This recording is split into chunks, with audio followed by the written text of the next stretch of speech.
Good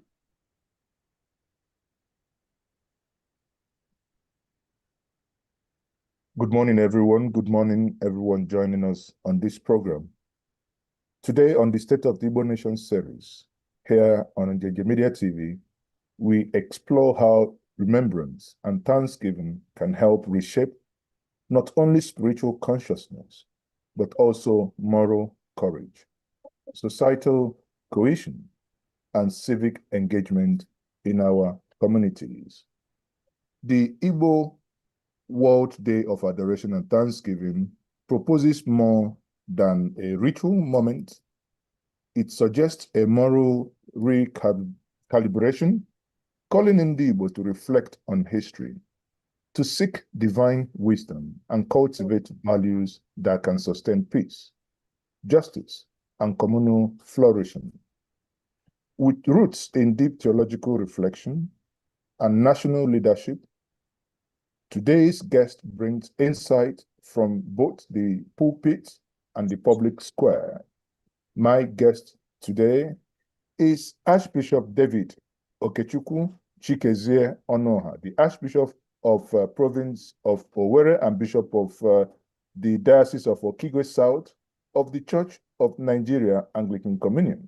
He also served as a national president of the Christian Council of Nigeria, CCN, a key economical body working for unity, peace, and justice across Christian communities in Nigeria, with the President of Nigeria acknowledging his leadership in promoting unity and spiritual depth.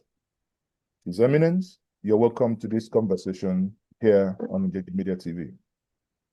Thank you so very much, my brother. I'm glad to be here. Honestly, this has been your forte, the public life, to serve the public over so many decades. Now, and this event that will be happening tomorrow across the whole world, across the globe, where many churches and denominations will be having churches from 9 o'clock tomorrow till 12 o'clock, that is 12 noon. And the diaspora, our brothers and sisters in the diaspora will be joining in the same. Bearing in mind that this is going to be an annual event, then I ask, Your Grace, how does thanking God, or rather, how does thanksgiving to God function as a formative moral force in a society wrestling with fear, conflict, and disillusionment? Thank you very much, my brother. Good morning from Nigeria to you all. We want to thank God for the grace and privilege to be here on this platform. Thanksgiving is a very important spiritual exercise that attracts divine blessings to all aspects of life. We remember in the Bible the Feast of Passover was instituted to celebrate God's deliverance of the people of Israel from Egyptian bondage that lasted for 400 years. Even before that, in the days of Noah, there was the destruction of the world, the known world then, with the deluge. That is, for 40 days and 40 nights, it rained nonstop. And when it eventually stopped, and Noah found himself alive with his family, the first thing he did was to raise an altar and made sacrifice to God. And God perceived the flavor. And you remember that in the days of Adam, God said, cursed is the world, is the earth, cursed is the ground because of you. And after perceiving the sweet smell of the sacrifice of Noah, God said, I will no longer curse the world again. I will no longer destroy the world again. So the thanksgiving of Noah canceled the curse in the days of Adam. And that is why God pronounced that seed time and harvest, day and night, will never cease. So, and that is what we are enjoying today. And God said in Psalms number 50, offer unto me a sacrifice of thanksgiving, and then call upon me in the day of trouble, and I will answer you. In thanksgiving, we recognize and acknowledge the source of our help. And as Igbos will say, ekele onye akịdị, ya gwọta ọzọ. God enjoys thanksgiving. He doesn't eat food in the way we have it here. If you ask me, what does God eat? He gives us bread. He doesn't eat bread. He gives us meat. He doesn't eat meat. What does he eat? He eats thanksgiving. When you thank him, he feels happy that you appreciate the source of your blessing, and he releases more. That is why we decided, under the guidance of God, to do this for the Igbo nation. Because since 56 years the war ended, we've not done a thing like this. Let us come together and thank God, and then trust him for solution to all other socioeconomic problems that are buffeting us. That is, that is quite interesting. So, in essence, in the street parlance, some would say we're just trying to influence God in the lives of Igbo by by this Thanksgiving.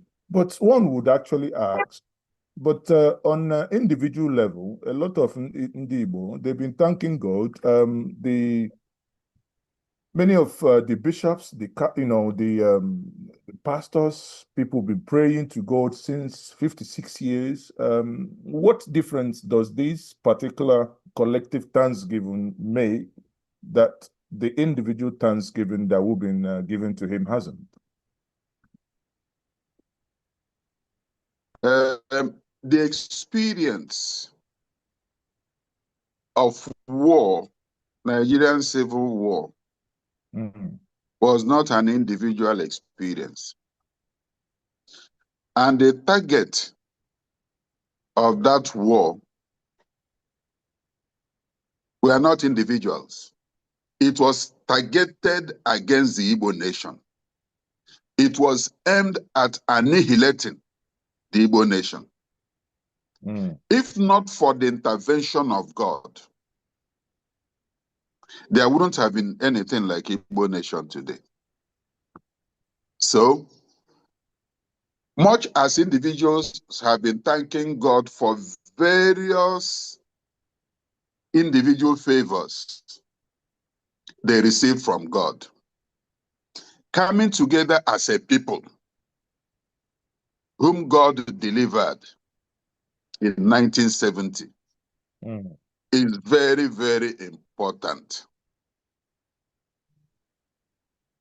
because God sees us as a nation, as a people. And we are individuals because we belong to a group.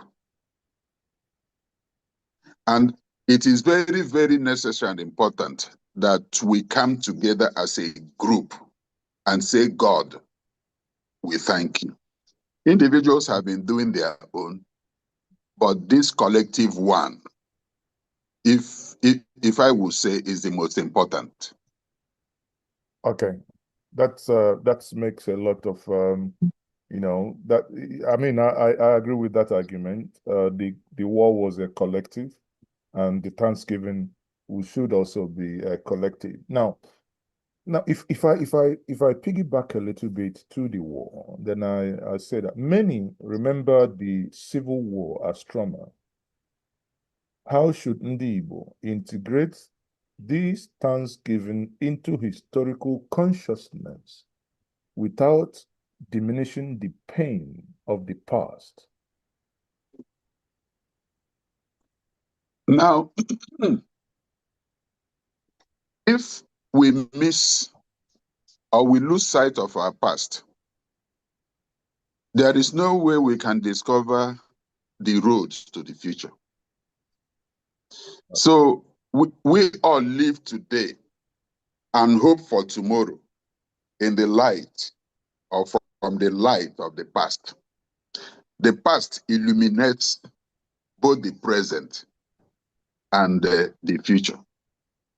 And God is the Almighty.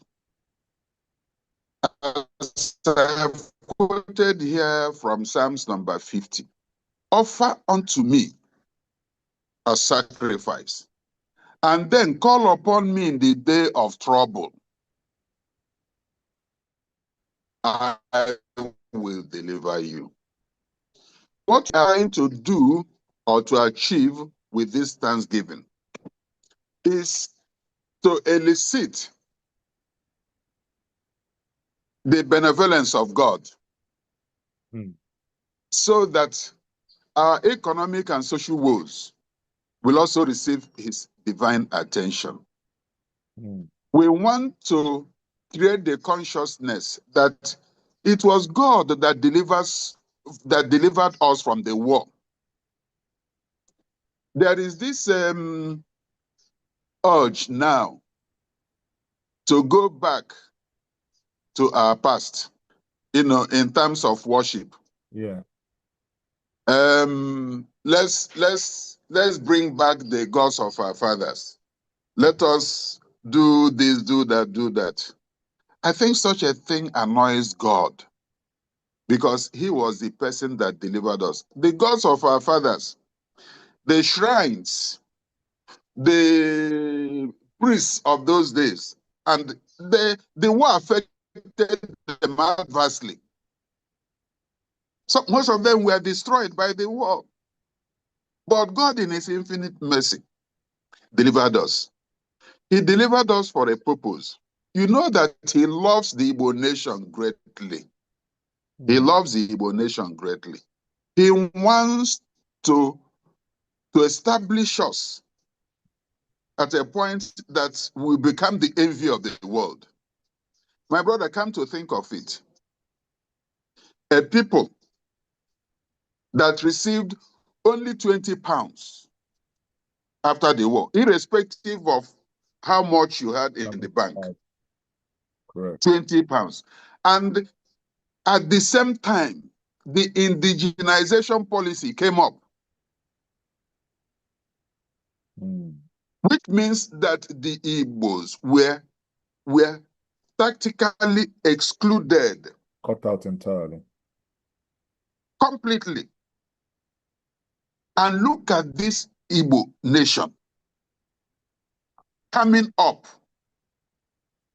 getting to the commanding heights of business and commerce in Nigeria 56 years after, even doing better than those who participated actively in the indigenization policy. That is miraculous and marvelous. And it is very important that we appreciate that God who made it so for us. Okay, that's interesting take. I would, let me dive a little bit to some of the things relating to this that you've done. You have been one archbishop that have preached that Nigerian suffering will ultimately end in praise. How does this hope-centered perspective reshape our understanding of historical memory? Well, you know that whatever happens in the physical Yes.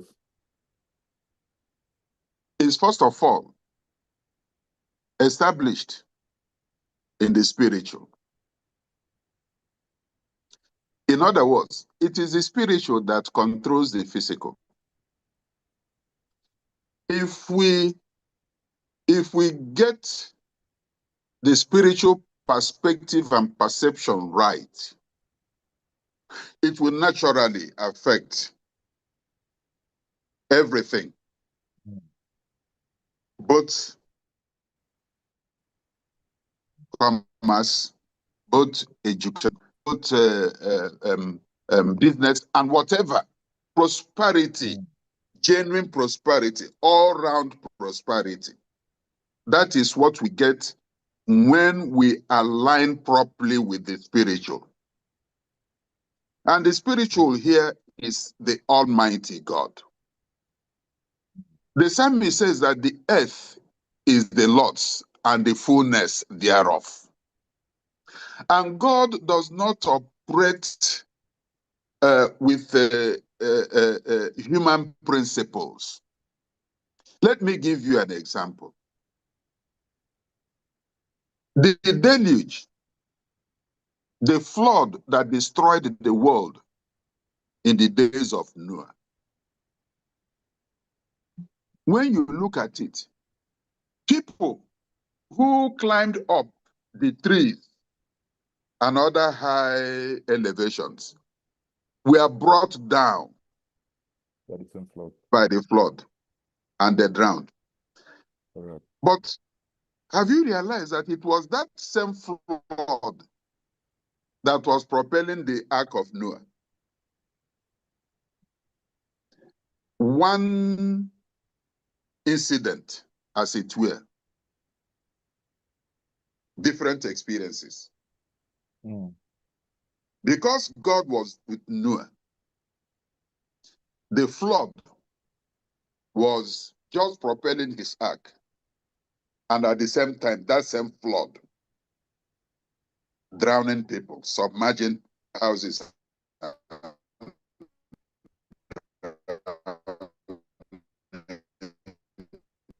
People.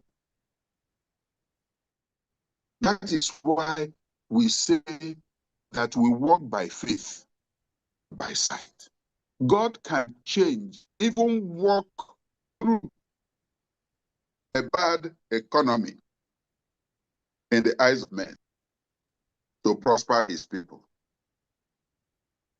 So that is why we've seen that it is very, very important to align properly with God and then see how he will prosper us, how he will change our history, how the narrative about the Igbo will definitely change for the better. Okay. It appears your connection is a little bit that you're having a connection difficulty. Okay, you're back. That's fine. You're back. Hello, can you hear me? Yeah, I can hear you Can you now. hear me? Yes. Oh, thank you very much. Yeah. So I'm saying that when we align properly with God, then we can trust him. Yes. To handle and to show us the way out of our economic, social, and other problems that face us. Okay. In your role, let me still remain, because I'm trying to draw parallels from the things that's been happening and to the planned event and the subsequent, or rather the outcome that is expected. Now, in your national leadership role with the Christian Council of Nigeria, the CCN, you frequently, link peace and justice. You know, you do that a lot. You link peace and justice. Now, the question is, how does this proclamation that's going to happen tomorrow contribute to restoring justice and reconciliation in Igbo and beyond? Yes. In the overall theme of what we are doing is taken from Psalms number 103, verses 1 and 2. Praise the Lord, O my soul, and all that is within me, praise his holy name. Bless the Lord, O my soul, and forget not his benefits. Then if you go down, if you read down what you see where it is written, he who forgives all your sins, who heals all your diseases. It is an annual event, and every year we will take up a theme. And the theme for the next year will be who forgives all your sins. Then that will give us the platform to pray for forgiveness in whichever way we have offended God. We will also pray for forgiveness in whichever way we have offended one another. We pray for forgiveness in whichever way we pray for forgiveness for our enemies. You know, God's throne is established in righteousness. And there can be no peace without justice. There can be no genuine peace without justice. If the consciousness of God is reawakened in the lives of our people, and they begin to fear God in spirit and in truth, then they will know that God's throne is established in righteousness.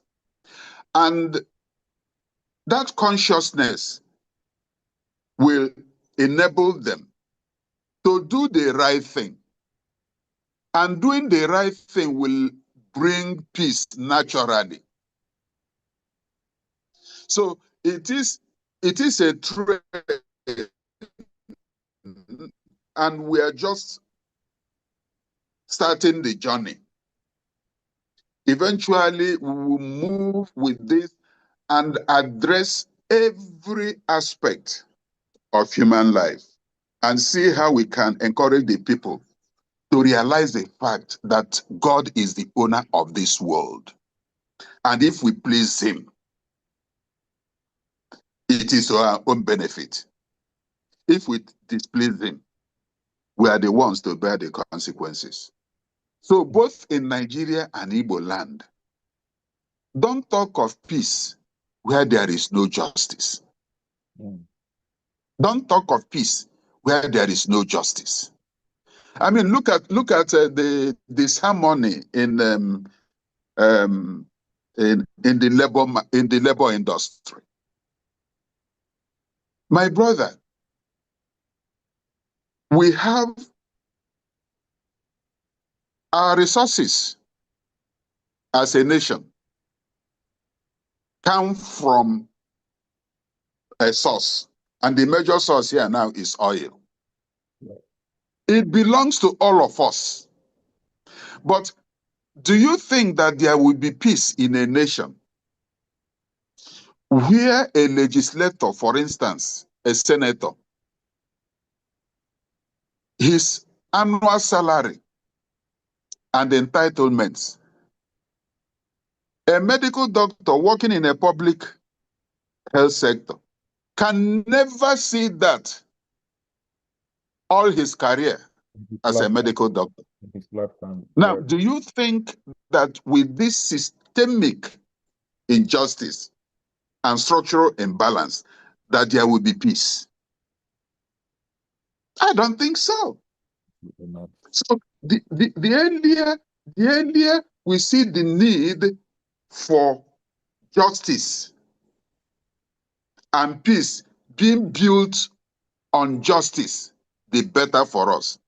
If we continue this systemic injustice, this structural imbalance, and some in the same economy are crying, some are rejoicing, smiling to the bank with millions, if not billions of naira from our common purse, there won't be peace. Now, in reflecting on the events that's going to happen and reflecting on the church, then I'm thinking, what practical ways could this day, what practical ways could this day help in strengthening the unity amongst churches, communities, youths across Igbo land? Yeah. The document I sent to you, the proclamation, if you look at the signatories, you will see that the archbishops of the two ecclesiastical provinces of the Roman Catholic Church in Igbo land duly signed that document. Then two archbishops from the Anglican Communion also signed. Methodist also signed. Presbyterian also signed. The Pentecostal Fellowship also signed. And then Christian Association of Nigeria, Southeast, also signed. Now, this is about the first time that we are setting aside denominational differences and barriers to seek the welfare of the Igbo. Because if things are okay in Igbo land, the church will benefit from it. If things go out, it will also affect the church. And this is the first step towards better understanding of the various denominations and churches operating in Igbo land. We've just started. We can only pray that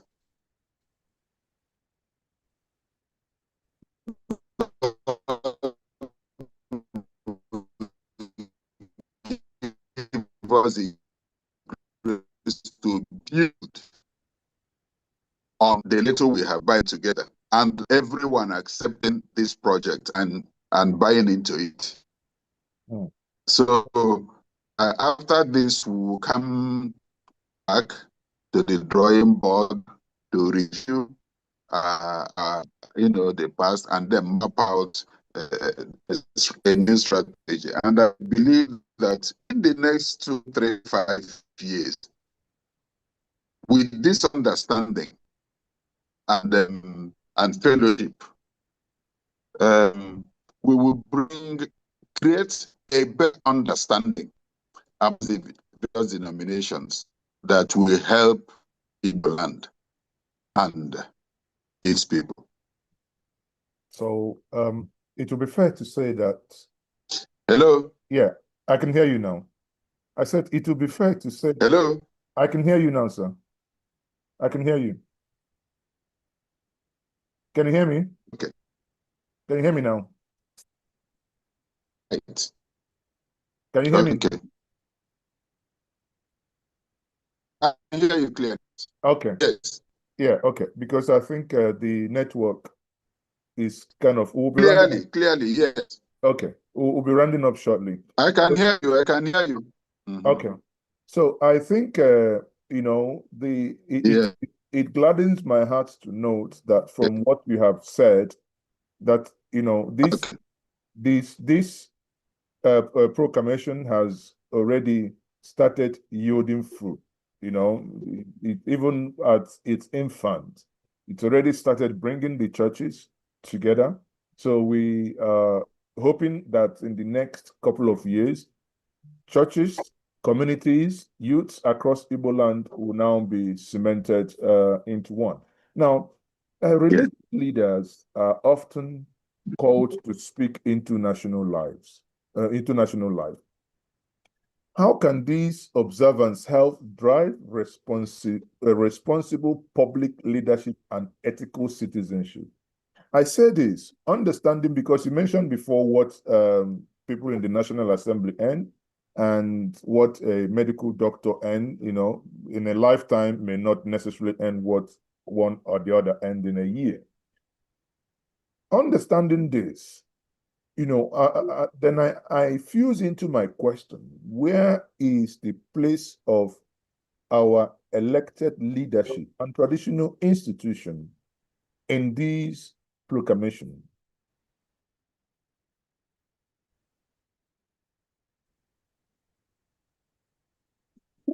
Well, the traditional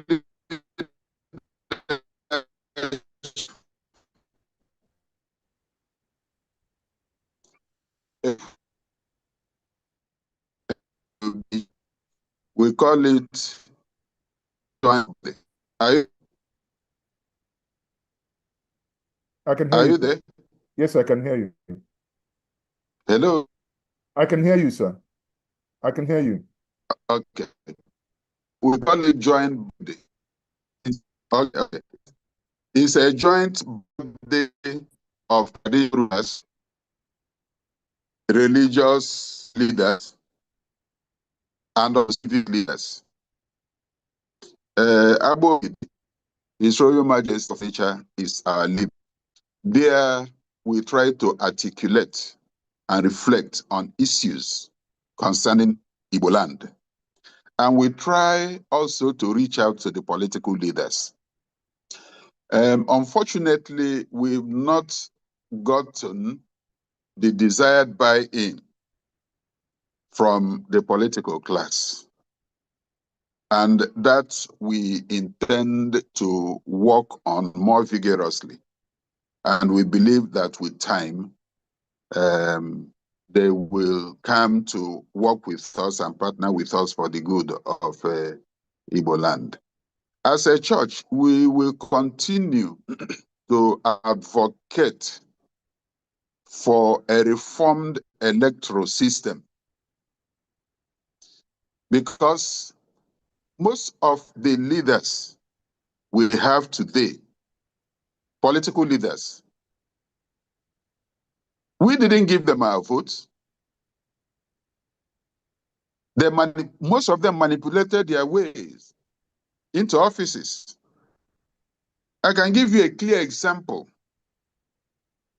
from my own environment here, where someone clearly won in all words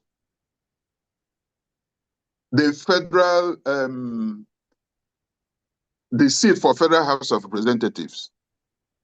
But incidentally, the court gave it to his opponents who failed completely. And you can see that that opponent, that person now, owes no obligation to the people because it wasn't the people that elected him. Mm.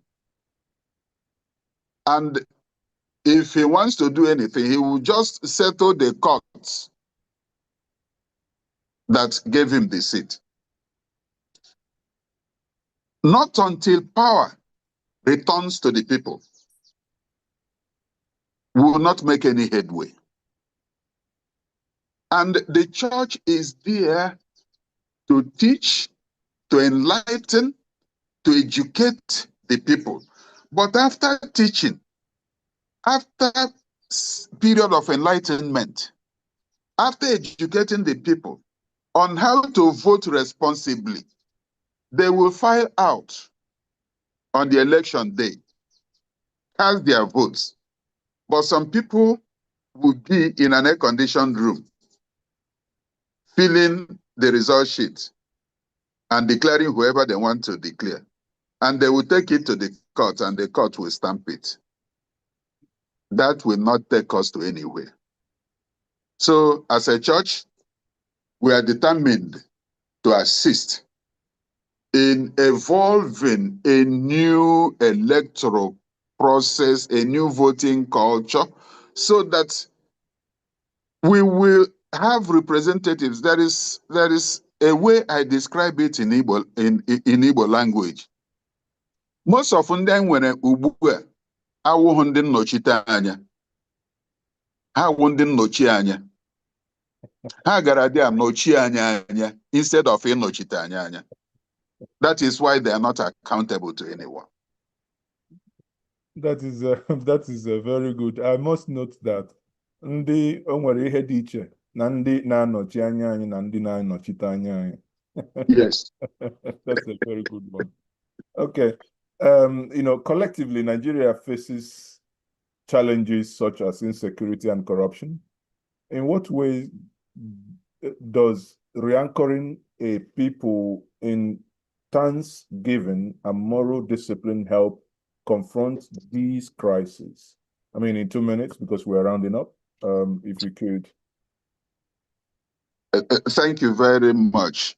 As I have said, we are trying to re-evoke God's consciousness on the people.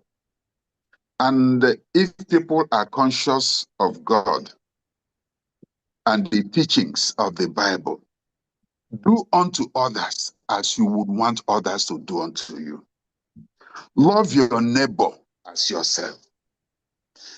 If this is deeply rooted in individuals, when they go to public offices, they will realize that those they are representing are fellow human beings. Mm-hmm. Let us give them what belongs to them. Let us take only what belongs to us. With this type of consciousness and action in the political field, the society will be better for it. So Thanksgiving will help draw us closer to God and to His Word, and then our closeness to God and His Word will guide us in whatever we do for and on behalf of the people. That's a very fine place to anchor this. My final question before I let you go, His Eminence. In one message, what should Ndi Igbo carry with them, not only on the official day of observance, but as a principle for daily living? Let every Igbo man know that our help comes from no other but from God. And let us try to embrace that God in service, in holiness, in righteousness, in fair dealings with our neighbors. And that will bring about transformation and all-round prosperity in Igbo land. Thank you very much. Thank you for being my guest. Today's discussion has illuminated that Thanksgiving is not merely an act. It is a moral posture that shapes how a people see God, themselves, and the world.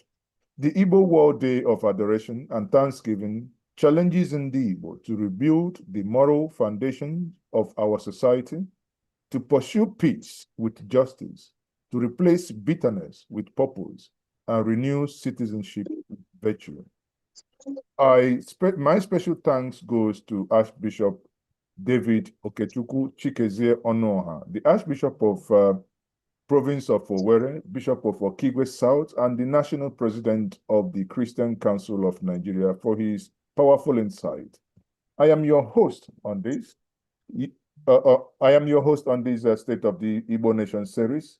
This is brought to you from the stables of Njenje Media TV globally. Your Eminence, once more, we thank you for being our guest this morning. Thank you so very much.